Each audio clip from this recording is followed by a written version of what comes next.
Hey everyone, David C. Anderson here, coming at you from the Knife Center, and welcome to Knife AQ number 63, the knife series where I answer all your questions, whether they're sharp or dull.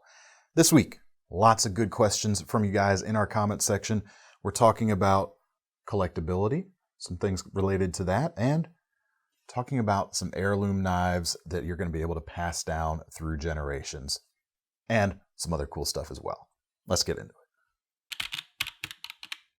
All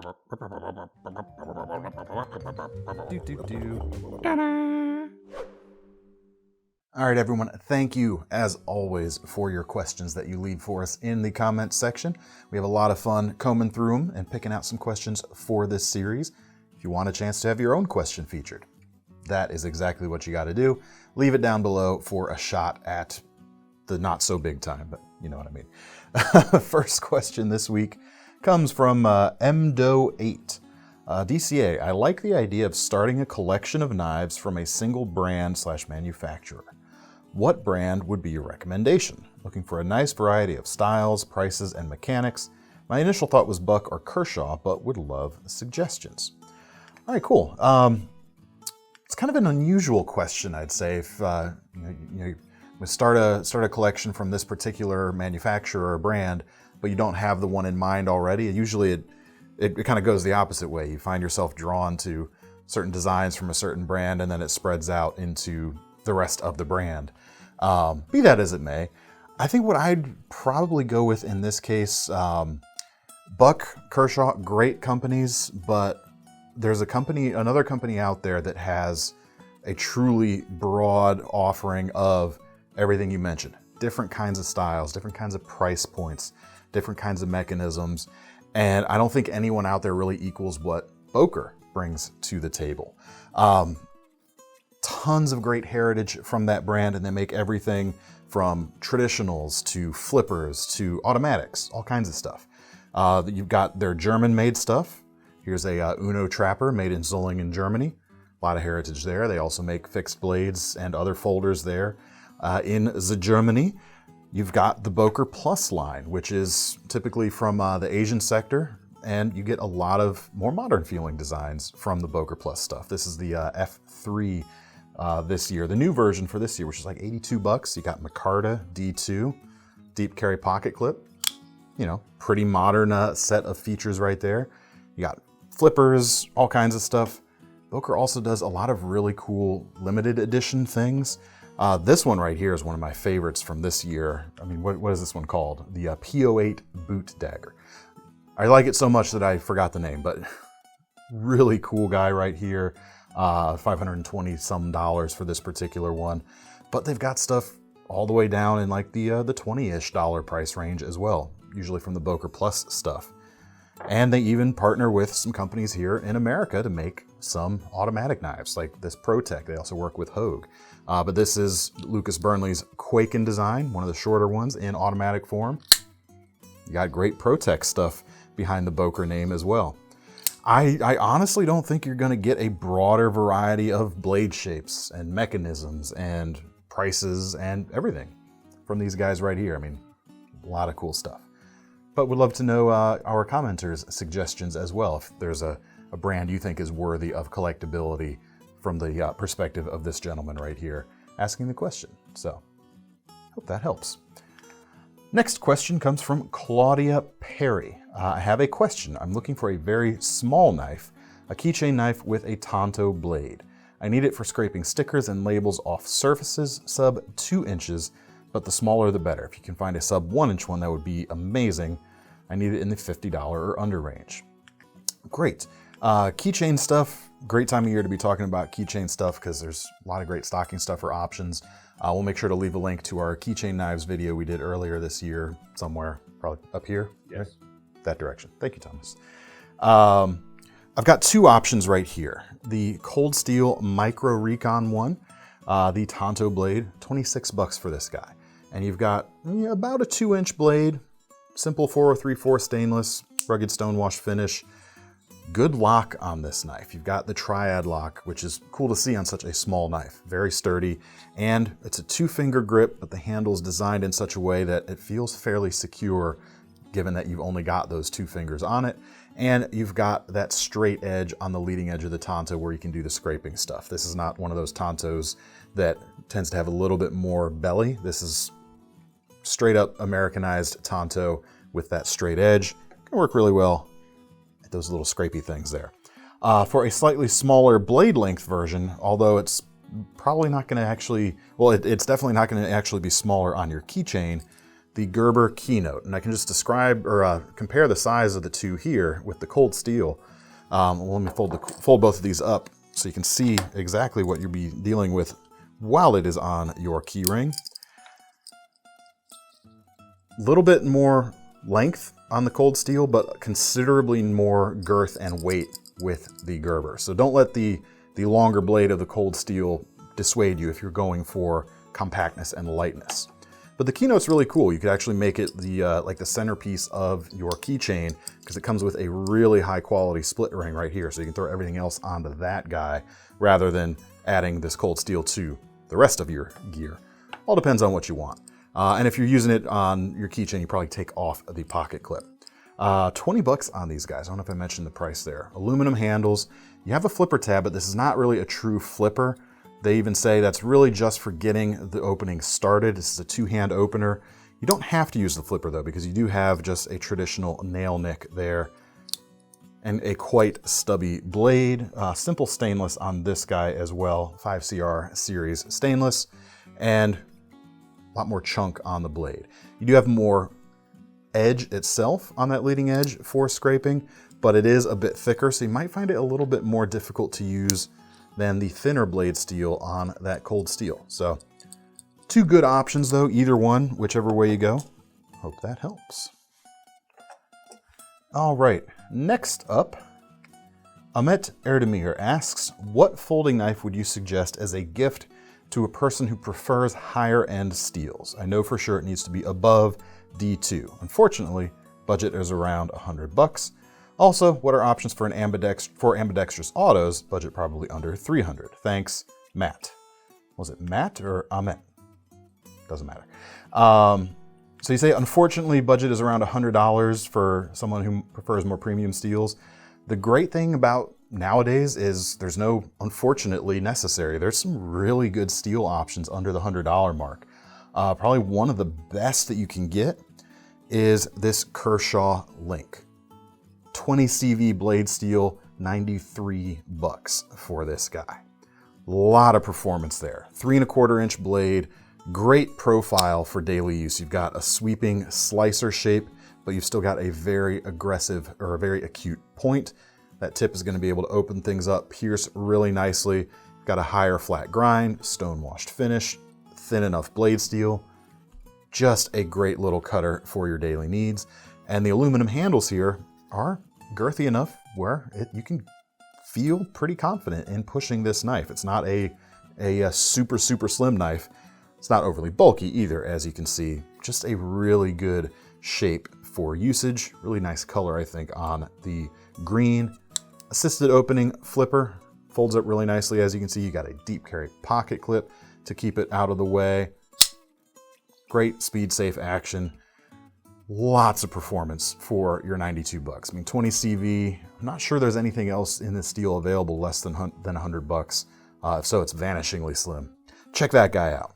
As to the second part of your question, ambidextrous autos under 300, tons of options actually. I have, unfortunately, this right here, this is about 350. This is SOG's new Pentagon auto. But the reason I'm showing this is it demonstrates a style that being the cover switch style of OTF. The cool thing about this is with the switch mounted there and a pocket clip on the opposite side, as long as you're dealing with a dagger shaped blade profile like you are here, this is a completely symmetrical knife. It's completely ambidextrous without requiring any movement of a pocket clip or any other kind of adjustment to swap from one side or the other. It just works. Really cool. This guy's about 350. Microtech's Dairoc also is a good option that is just under the $300 mark. We didn't have any of those on the shelf on filming day, however. That's why I'm showing you this Pentagon. But on the subject of Microtech, most of their most of their autos come with a side switch as opposed to a cover switch. And this one will require just flipping the pocket clip around, which you fortunately are able to do with this Ultratech right here, which comes in about 280 bucks. Really nice Microtech action. You've got a more EDC friendly blade shape here, just a single edged drop point as opposed to the double edge, but there are double edge versions of this out there, I believe. Just move that or unscrew the end, flip the pocket clip around, good to go. But if you're looking for true ambidextrousness without adjustments, actually this one technically would require an adjustment as well, just moving the pocket clip around. But Benchmade's automatic axis lock knives, great place to look. The Presidio is available for under $300. The new Adamas autos are available for like $306, so just over that. And you will have to move the pocket clip around to switch it to the other side, but the lock bar itself, that axis lock, pull it back, that is the automatic release, and that is completely ambidextrous without any adjustments in terms of which hand you are holding the knife with. Really cool. You get an extra safety here on the back that can be used in the open or closed position as well. I really like these Adamas folders. I picked up one of the manual ones this year myself, the Crewwear steel here. Super tough, really cool knife design as well. Hope those help. All right, next question comes from Notorious Fam. DCA, I'm looking for an heirloom type knife for my newly born son of 10 months. It's been incredibly difficult finding options in the bird and trout genre of fixed blades, preferably something with a leather sheath, 150 or so max. Perfect thing for you right here. It's just perfect. When I read your question, immediately this knife came to mind. It hits everything. Regular price on this is about 136 bucks. And maybe I'll tell you the name. Maybe. It's the Moki Banff, made in Japan. Classic, slim, elegant bird and trout styling. Price is good. On sale right now as we're filming this for about $123. Not sure how long that sale is going to last though. Everything about this knife is top notch. It's practically custom level quality stuff for that price.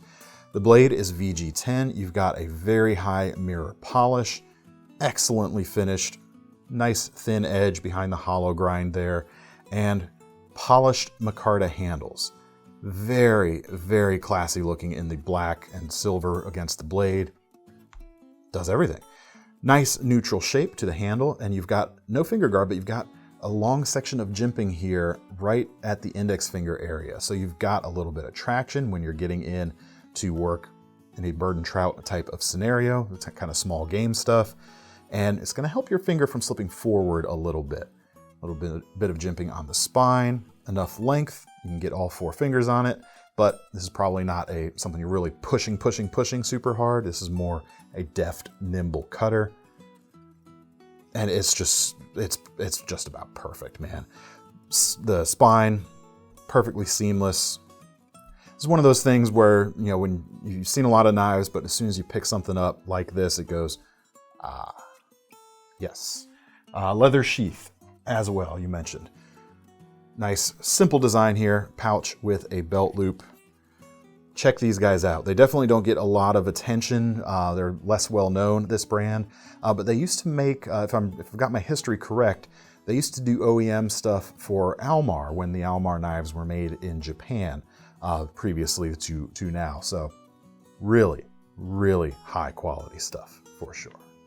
All right, now we come to the lightning round for today. First question is from Sir Galath. Sir. It's pronounced GIF.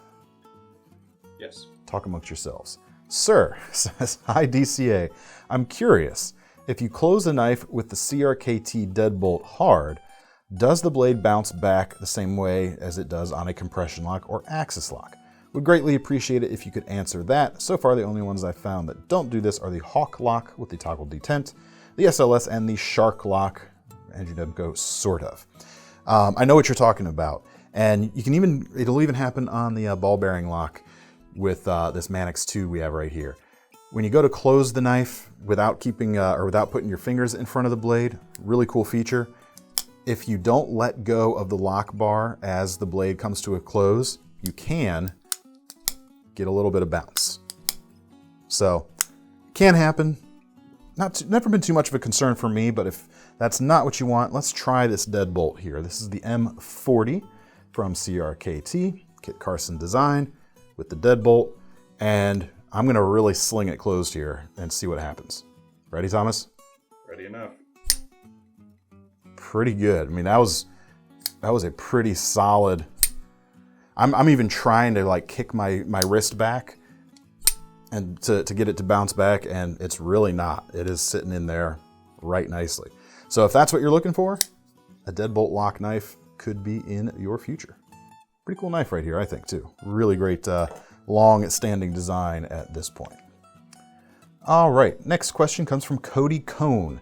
Hey DCA, love what you and team have got going on there. Whatever that is. It's talking about you. I am really into Spyderco knives, well, until it comes down to the lack of a sharpening choil. I don't want that to keep me from enjoying the brand. Does a choil change how a blade functions or needs to be maintained? Thanks. I'm glad you asked this question because this actually brought up one single point I forgot to talk about when we were talking about choils a week or two ago. No real change in what you need to do to maintain it. A knife with a choil like this M40 is going to be a little bit easier to sharpen all the way back onto the sharpened edge there when you lay it on a stone. The only kind of downside to a sharpening choil that some folks don't like, let's say you're cutting through something fibrous, or actually doesn't matter what you're cutting through. If whatever you're cutting happens to slip back behind the edge, that choil can kind of help it make it get caught up on whatever, or bound up on whatever you're cutting. Something like this Spyderco, which you have a very aggressive or a very crisp plunge line here and no choil. If you happen to slide back onto the back of that, you're probably going to be, or the plunge line is going to push it forward a little bit. So you might have an easier time cutting. Your mileage may vary, of course, but that's about the only real substantive difference I can think of in terms of usage when it comes to a choil.